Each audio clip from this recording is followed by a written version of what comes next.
ఆయన నామమును బట్టి దేవుని పరిశుద్ధమైన నామం బట్టి మరి జూమ్ కాల్‌లో ఉన్న దేవుని బిడ్డ అయిన మీకందరికీ మన ప్రభువును, రక్షకుడైన యేసుక్రీస్తు నామంలో ప్రత్యేక వందనాలు ఈరోజు తెలియజేస్తా ఉన్నాము. మరి దేవుని మహాకృపను బట్టి ఇలా ప్రతి దినము కూడా మరి జూమ్ కాల్‌లో మనము ప్రభువుని స్తుతిస్తూ, ప్రభువుని ఆరాధిస్తూ మరి ఆయన ఇచ్చినటువంటి అవకాశాన్ని, మరి సమయాన్ని మనము సద్వినియోగపరుచుకుంటున్నాము. మనం ధన్యులమాట అండి. ఎందుకంటే సమయము చాలా విలువైంది. ఎక్కువ సమయము ప్రభు సన్నిధిలో మనం గడిపితే దేవుడు మన కుటుంబాలను, మనలను ఆశీర్వదిస్తాడు. అయితే ఈరోజు ఒక ప్రత్యేకమైన అంశాన్ని మీకు మీ ముందుకు నేను తీసుకొని వస్తా ఉన్నాను. ఏమిటి అంటే దేవుడు ప్రకృతిలో దేవుడు ప్రకృతిలో అనేక మరి జీవరాశులనుంచాడు. ఈ జీవరాశులు ఒక్కొక్క జీవరాశి మరి ఒక్కొక్క పాఠం మనకు నేర్పిస్తా ఉంది. ప్రభు అంటున్నాడు, ఆకాశ పక్షులు చూడండి, అవి విత్తవు, అవి కోయవు, కానీ అవి గరిసెల్లో దాచుకోవు. కానీ వాటి గురించి ప్రభు గొప్ప పాఠాన్ని మనకు నేర్పిస్తా ఉన్నాడు. చాలా చోట్ల మనం ఈ మాటలు చదువుకుంటా ఉంటాం. అయితే ఈరోజు ఒక పక్షి గురించి మనము తెలుసుకోబోతా ఉన్నాం. ఆ పక్షి పేరు ఏమిటి అంటే పావురము. పావురం అండి. ఈరోజు ఆ పావురం అంటే ఏంటో, వాటి లక్షణాలేంటో, మనం వాటి గురించి తెలుసుకొని, వాటి యొక్క ఆత్మీయ అర్థాన్ని మనం గ్రహించి, మనం ఎలా ఉండాలో వాక్యం ద్వారా మనము కొన్ని విషయాలు నేర్చుకునే ప్రయత్నము మనం చేద్దాం. చూడండి, పరిశుద్ధ గ్రంథములో ఆదికాండము తీయండమ్మా ఒకసారి. 8 అధ్యాయం 10వ వచనం తీయండమ్మా. ఆదికాండము 8 అధ్యాయము 10వ వచనం. అతడు మరి 7 దినములు తాళి మరలా ఆ నల్ల పావురమును ఓడలో నుండి వెలుపలికి విడిచెను. సాయంకాలమున అది అతని వద్దకు వచ్చినప్పుడు త్రుంచబడిన ఒలివ చెట్టు ఆకు దాని నోట ఉండెను గనక నీళ్లు భూమి మీద నుండి తగ్గిపోయినని నోహావును తెలిపెను. చాలమ్మా. ఇక్కడి నుంచి నేను చెప్తాను, జాగ్రత్తగా వినండి. ఇక్కడ దేవుడు ఆదామును సృజించాడు. ఆదామును తర్వాత మరి అవ్వను తన పక్కటెముకలో నుండి చేశాడు. భూమి మీద వారిని పెట్టాడు. తర్వాత కొంతకాలం అయిపోయిన తర్వాత ప్రజలు విస్తరింపజేశారు. భూమిని నింపారు. భూమిని నింపిన తర్వాత ఆదాముకు దేవుడు చెప్పిన మాట ఏంటంటే, మీరు భూమిని నిండించండి, అభివృద్ధి చేయండి అని ఆ మాట అప్పుడు చెప్పాడు ఆదాముతో. ఆ విధంగా వారు ప్రజలందరూ నిండారు, భూమిని నిండించారు. తర్వాత కొన్ని రోజులు పోయిన తర్వాత, కొన్ని సంవత్సరాలు గడిచిపోయిన తర్వాత పాపము లోకములో ప్రవేశించేసింది. భయంకరమైన పాపం. ఎలాగంటే భూమి అంతా కూడా పాపంతో నిండిపోయినప్పుడు దేవుడు మరి భూమి అంతలో ఉన్న ప్రజలందరూ కూడా చంపేయాలి అనుకున్నాడు. కానీ ఎవరైనా నీతిమంతులు ఉంటారా అని ఎదురు చూశాడు. అయితే నోవాహు అనే అతను చాలా నీతిమంతుడు, యథార్థవంతుడు, పరిశుద్ధంగా ఉండటం ద్వారా అతన్ని ఎన్నుకొని నోవాహుతో చెప్పాడు, నేను ఈ భూమిని అంతా కూడా నాశనం చేసేస్తున్నాను. కాబట్టి నువ్వు ఏం చేస్తావంటే ఒక ఓడను సిద్ధపరచుకో. ఓడలో నువ్వు, నీ కుటుంబము ఓడలో ఉండండి. మిగతా అంతా కూడా నేను ప్రపంచాన్ని అంతా కూడా నాశనం చేయబోతున్నాను అని చెప్తాడు. అలాగే నోవాహు మరి ఓడను సిద్ధపరుస్తాడు, ప్రకటిస్తాడు లోకంలో సువార్త. ఎవరో నమ్మరో. అయితే నోవాహు భార్య, వారి యొక్క ముగ్గురు కుమారులు, ముగ్గురు కోడల్లో 8 మంది ఆ ఓడలోకి వెళ్తారు. అందులోకి వెళ్ళిన తర్వాత దేవుడు ఓడ యొక్క తలుపులు అలా వేసేయటం మనం చూస్తా ఉంటాం. ఈ చరిత్ర అంతా మనకు బాగా తెలుసు అన్నమాట. అయితే అక్కడ జరిగిన సన్నివేశం ఏంటంటే, వివిధ రకాల జంతువులు, మరి ప్రాణులు అందరూ కూడా ఆ ఓడలోకి వెళ్ళడం మనం చూస్తా ఉంటాం. అయితే 120 దినాలు అంటే 40 రాత్రులు 40 పగలు ప్రచండంగా వర్షం దేవుడు కుమ్మరిస్తాడు. అందులోంచి మరి వివిధ రకాల పక్షుల్ని కూడా అందులో పెడతారు. ఫస్ట్ కాకిని పంపిస్తాడు. ఆ కాకి మరి లోకంలో కలిసిపోతది. చనిపోయినటువంటి కళేబరాల మీద వాలి అయి తినడం ప్రారంభిస్తది. అక్కడ ఉండిపోతది. తర్వాత పావురాన్ని పంపించినట్లుగా మనం చూస్తా ఉంటాం. ఆ పావురం మరి ఎక్కడ ఉండడానికి అవకాశం లేక ఒలీవ ఆకు తీసుకొచ్చి మరి నోవహుకి ఇచ్చినట్లుగా మనం ఈ చరిత్ర అంతా తెలుసుకుంటాం. అయితే ఇక్కడ కాకి అనే ఒక పక్షి యొక్క స్వభావము, పావురము అనే ఒక పక్షి యొక్క స్వభావం గురించి మనం తెలుసుకుంటే, మరి ఈ 2 జంతువుల్లో ఏ జంతువు పరిశుద్ధంగా ఉంటుంది. ఏ జంతువు తమ నడవడిక, తమ ప్రవర్తన ఎలా ఉంటుందో బైబిల్ మనకు స్పష్టంగా తెలియజేస్తా ఉంది.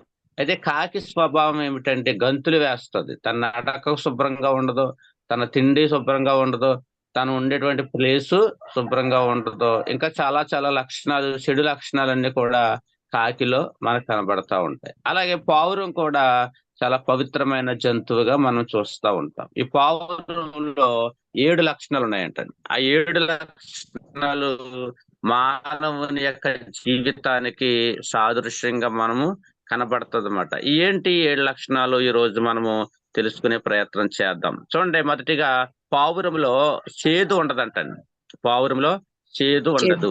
ఋతు గ్రంథము 1 అధ్యాయము 20 వచనంలో ఒక మాట మనకు కనిపిస్తా ఉంటది. చదవండమ్మా ఒకసారి. ఋతు గ్రంథము 1 అధ్యాయం 20 వచనం.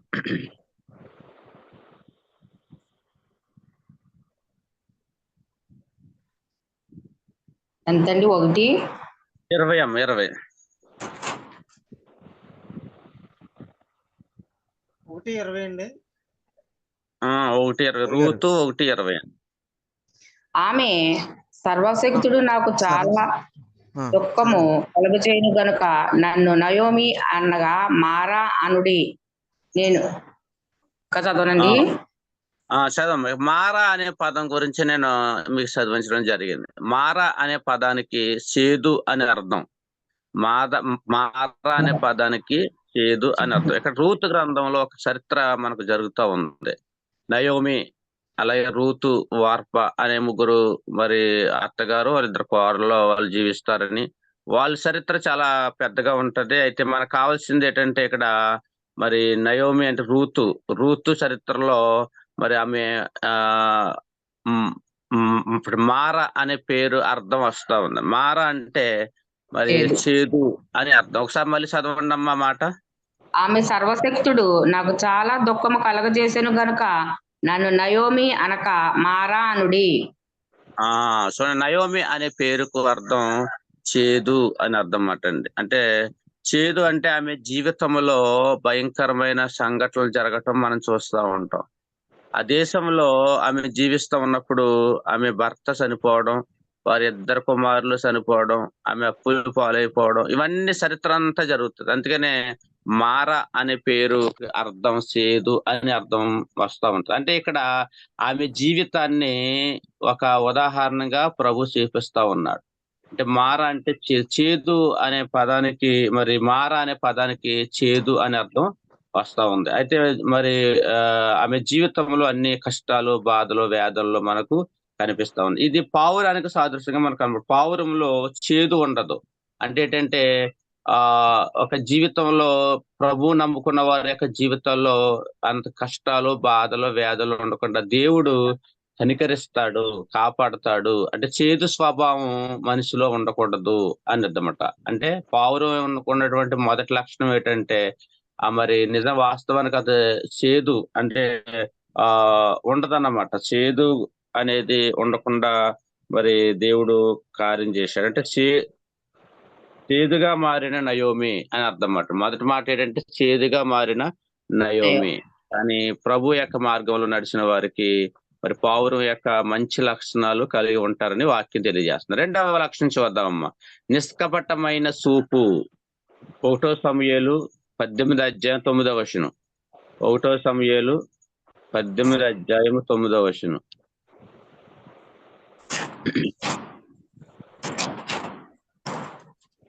విసపు చూపు. సౌలు దావీదును విసపు చూపు చూపెను. కాబట్టి నాటి నుండి సౌలు దావీదు మీద విషపు చూపు నిలిపెను.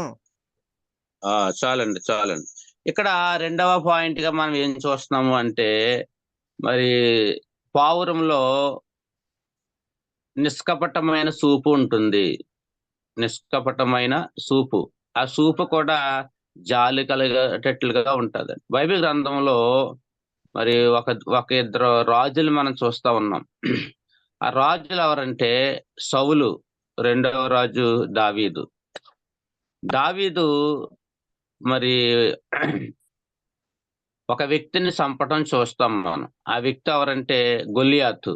గొలియాతు. గొలియాతు ఎప్పుడైతే దావీదు వెళ్ళి ఇశ్రాయేలుని తిడుతున్నాడని, ఇశ్రాయేలు యొక్క దేవుణ్ణి దూషిస్తున్నాడని, మరి రాయి పెట్టి అంటే ఒడిసెలో రాయి పెట్టి గిరగిర తిప్పి ఆ యొక్క 6 మూరల జానడు ఉన్నటువంటి ఆ యొక్క గొలియాతుని చంపిన తర్వాత, అతని పీక నరికి రాజుగారి దగ్గరికి పట్టుకెళ్ళిన తర్వాత, ప్రజలందరూ కూడా మరి దావీదుని మెచ్చుకోవడము మనం చూస్తా ఉంటాం. వేల వేల వందనాలు, నమస్కారాలు రాజుకి మరి దావీదుకు చేస్తున్నట్లు అది చూసినటువంటి సౌలు తట్టుకోలేక అతను సంపాలి అని ఒక చెడ్డ ఆలోచన కలిగి ఉండడం మనం చూస్తూ ఉంటాం. అంటే విషపు చూపు అతడు మరి దావీదు మీద కలిగినట్లుగా మనం చూస్తా ఉంటాం. అయితే ఇక్కడ ఈ లక్షణాలు మరి మనం ఒకసారి ఆలోచించాల. దావీదు మీద సౌలు విషపు చూపు చూశాడు అని బైబిల్ తెలియజేస్తాం. అంటే ఇక్కడ పావురంలో విషపు చూపు లేదు. ఏం చూపు ఉందంటే నిష్కపటమైన చూపు మనకు అనిపిస్తా ఉంది. మరి పావురం కూడా చాలా నిష్కపటంగా అది చూస్తా ఉంటదనే విషయాన్ని మనం జ్ఞాపకం చేసుకోవాలి. మూడవది తిన్నని నడక నడుస్తుంది. అది ఎలా నడుస్తుందమ్మా పావురము? తిన్నగా నడుస్తుంది. చూడండమ్మా ఎఫెసీ 5 అధ్యాయము 1వ వచనం చదవండమ్మా. ఎఫెసీ 5:1. కావున మీరు ప్రియులైన పిల్లల వలె దేవుని పోలి నడుచుకొనుడి. చాలమ్మా. అపోస్తలుడైన పౌలు గారు చెప్తున్నారు, నడక ఎలా నడాలంటే మనము దేవుని పోలి నడుచుకోవాలి అని దేవుని వాక్యం తెలియజేస్తుంది. మనం దేవుని పోలి నడుచుకుంటే ఇక మనకి లోకంలో మనం ప్రభువుని చేరుకుంటాం. ప్రభు యొక్క ఆజ్ఞల ప్రకారంగా మనం జీవిస్తా ఉన్నాము అని పౌలు గారు తెలియజేస్తా ఉన్నారు. ఈ లోకంలో మరి పావురము ఎలా నడుస్తుంది, కాకి ఎలా నడుస్తుందమ్మా? రెండాళ్ళకి డిఫరెన్స్ ఏంటో ఒకసారి మనం ఆలోచిద్దాం. ఓ రోజంట పావురపు గుంపులోనికి కాకి చేరిందంట. ఇది నల్లగా ఉంది, అది నల్లగా ఉంది అనుకుని పావురాలన్నీ కూడా చక్కగా రెండైతే అనేసి ఆహ్వానించాయంట. అది ఆహారం వేశారంట. ఆహారం వేస్తే మరి పావురాలన్నీ కూడా చక్కగా తింటున్నాయంట. కాకి దూకుతుందన్నమాట. దూకే స్వభావం కాకి. అయితే తన నడక తేడాగా ఉంది, తన తిండి తేడాగా ఉంది. అన్ని కూడా చాలా తేడాగా చేయటం ద్వారా పావురాలన్నిటికి కూడా అనుమానం వచ్చిందంట. ఏంటి మన జాతి కాదు కదా, ఎలా నడుస్తుంది ఏంటి, ఎలా ఉన్నది ఏంటి అని చూస్తే అప్పుడు దాని యొక్క విధానం అంతా కూడా బయటపడిందంట. అంటే ఇక్కడ ఈ రెండిట్లు కూడా చాలా డిఫరెంట్ ఉంటుంది. అది నడకలో తేడా ఉంటది, ఆహారం తినడంలో కూడా చాలా తేడా ఉంటది అనమాట. అలాగే ఈ లోకంలో క్రైస్తవులైనటువంటి మనము కూడా కాకి స్వభావం వలె ఉండకూడదు, పావురం స్వభావం కలిగి ఉండాలని వాక్యం మనకు స్పష్టంగా తెలియజేస్తా ఉంది. అయితే ఇక్కడ నడక దేవుడు వాక్యం ఏం చెప్తుందంటే, ఈ లోకంలో అనేక మంది వ్యక్తులను పోలి నడుస్తారు. కొంతమందికి ఈ సినిమాలో హీరోలు అంటే చాలా ఇష్టపడతారు. వాళ్ళు వారిలాగా మాట్లాడాలని, వారిలాగా డ్రెస్సులు వేసుకోవాలని, వారి వలె ప్రవర్తించాలని ఆలోచన కలిగి ఉంటారు. కొంతమందికి క్రికెటర్లు వాళ్ళంటే చాలా ఇష్టపడతారు. కొంతమందికి లోకంలో ఒక సెలబ్రిటీస్ ఉన్నారనుకోండి, వారిని బట్టి కొంతమంది పోలి నడుస్తారన్నమాట. కానీ దేవుని వాక్యం తెలియజేస్తా ఉంది, మనమైతే క్రీస్తుని పోలి నడుచుకోవాలి.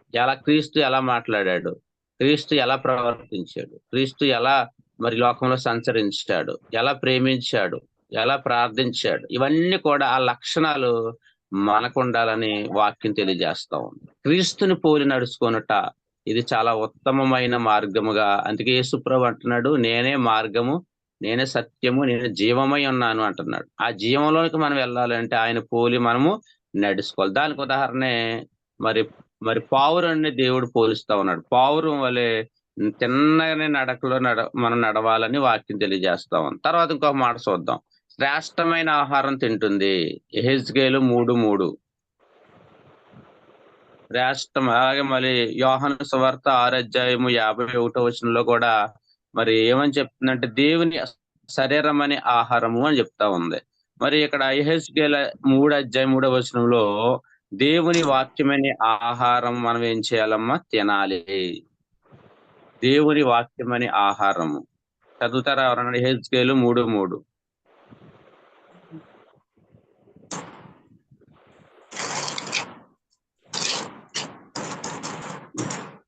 చదువుతున్నా ఇక పర్లేదమ్మా. నరపుత్రుడా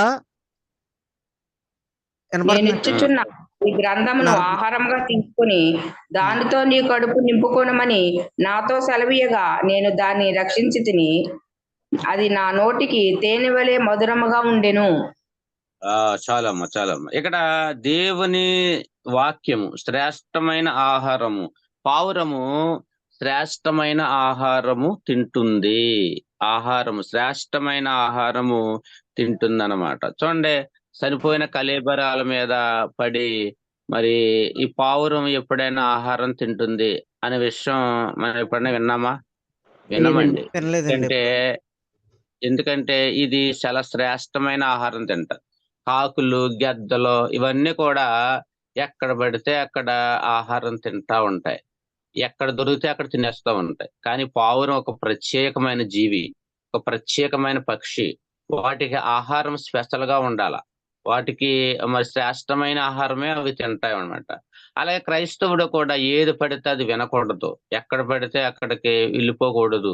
వాటి యొక్క మరి దేవుడి వాక్యం ద్వారా మనం జీవించాలి వారిగా ఉండాలన్నమాట. దేవుని వాక్యం ఏం చెప్తుందంటే శ్రేష్టమైన ఆహారం అంటే దేవుని వాక్యమనే ఆహారంగా పూజించాలి. యెహెజ్కేలు గ్రంథంలో ఒక పెద్ద పుస్తకం కనిపించిందంట, దాని నిండా ఆహారం కనిపించిందంట. అంతే దేవుడు అన్నాడు, యెహెజ్కేలు ఈ పుస్తకాన్ని నువ్వు నవ్వులు మింగే అంటున్నాడు. అంటే ఏంటి? దేవుని వాక్యాన్ని ధ్యానించు, దేవుని వాక్యాన్ని ఆహారంగా తీసుకో. ప్రతి ఆది కాండం నుంచి ప్రకటన గ్రంథం వరకు ప్రతి వచనం, ప్రతి అధ్యాయం కూడా చాలా జాగ్రత్తగా చదువు. నీకు కావలసిన మాటలు అందులో ఉంటాయి, నీ జీవితాన్ని సరిచేసే మాటలు అందులో ఉంటాయని యెహెజ్కేలుతో దేవుడు చెప్తున్న మాట. మరి అది ఏం చేస్తుందంటే మరి ఆహారం జీవాన్ని పుట్టిస్తుందండి, జీవాన్ని ఇస్తుందని వాక్యం మనకు తెలియజేస్తా ఉంది. ఇంకా టైం లేదు కాబట్టి నేను క్లుప్తంగా మీకు తెలియజేస్తా ఉన్నాను. తర్వాత సహవాసం కలిగి ఉంటాయి. చూడండి ఒకసారి ఆ మాట కూడా అపోస్తుల కార్యము 2:42 మరి పావురు వంట అందరితో సహవాసం చేయదంట, అందరితో సహవాసం చేయదు. ఒక ప్రత్యేకమైన లక్షణాలు కలిగి ఉంటది, ఒక ప్రత్యేకమైన జీవితము అవి జీవిస్తాయి అన్నమాట పావురము. అలా క్రైస్తవులుగా మనం కూడా అలా కలిగి ఉండాలని అపోస్తుల కార్యంలో దేవుడు రాయించాడు. 2:42. మీరు అపోస్తుల బోధయందును సహవాసమందును రొట్టె విరుచుటయందును ప్రార్థన చేయుటయందును ఎడతెగక ఉండిరి. చాలమ్మా చాలమ్మా. ఇక్కడ అపోస్తులు ఎలా ఉన్నారంటే మరి ఒక ప్రత్యేకమైన లక్షణాలు కలిగి వారు జీవిస్తా ఉన్నారు. వాళ్ళకి దేవుడు అప్పగించిన పని కరెక్ట్ గా పాటిస్తా ఉన్నారని వాక్యం తెలియజేస్తాం. అపోస్తుల బోధ, సహవాసం, రొట్టె విరుచుట, ప్రార్థన ఇవన్నీ కూడా లక్షణాలు కలిగి ఉంది. అంటే దీనికి అర్థం పావురంలో మనం చూసుకున్నట్లయితే పావురము ఒక ప్రత్యేకమైన లక్షణాలు కలిగి ఉంది, ఒక ప్రత్యేకమైన సహవాసము కలిగి ఉంది. అందరితో పాటు అది సహవాసం చేయదు. పావురాలు చాలా చక్కగా మంచి వారితో స్నేహాలు చేస్తాయి. ఈ రోజుల్లో మరి క్రైస్తవులైనటువంటి మనం కూడా భక్తి కలిగిన వారితో స్నేహం చేస్తే మనం భక్తులు ఎదుగుతాం. భక్తిహీనులతో స్నేహం చేస్తే ప్రార్థన జీవితము, విశ్వాస జీవితము చాలా వరకు మనం కోల్పోయేటువంటి అవకాశాలు ఉంటాయన్నమాట. అందుకనే మనం చాలా జాగ్రత్తగా ఎన్నుకోవాలి ఎవరు మనతో స్నేహం చేయాలా, ఎవరితో ఎక్కువ స్నేహం చేస్తే కొన్ని విషయాలు ఆత్మీయ జీవితానికి ఉపయోగపడే విషయాలు మనం తెలుసుకుంటామో అవి తెలుసుకోవాలి, వారితో స్నేహము చేయాలన్నమాట. అప్పుడే మనం ప్రభు సన్నిధిలో మరి మనం సక్రమంగా ఉంటాం. ఉదాహరణకు ఒక మాట నేను చెప్పాలనుకుంటున్నాను. నేను డిగ్రీ చేసే సమయంలో మరి చాలా మంది నాకు ఫ్రెండ్స్ ఉండేవారు. నేను తెలుగు మీడియం డిగ్రీలో మొదటగా తెలుగు మీడియం చదివాను. ఒక 3 నెలలు తెలుగు మీడియంలో ఉన్నాను. తెలుగు మీడియంలో ఉన్నప్పుడు ఎవ్వరూ నాతో స్నేహం చేసేవారు కాదు. చేసేవారు కానీ వాళ్ళంతా కూడా దేవుని ఎరగని బిడ్డలుగా ఉన్నారు. ఎవరు కూడా ప్రభువు గురించి చెప్పేవారు కానీ ప్రభుతో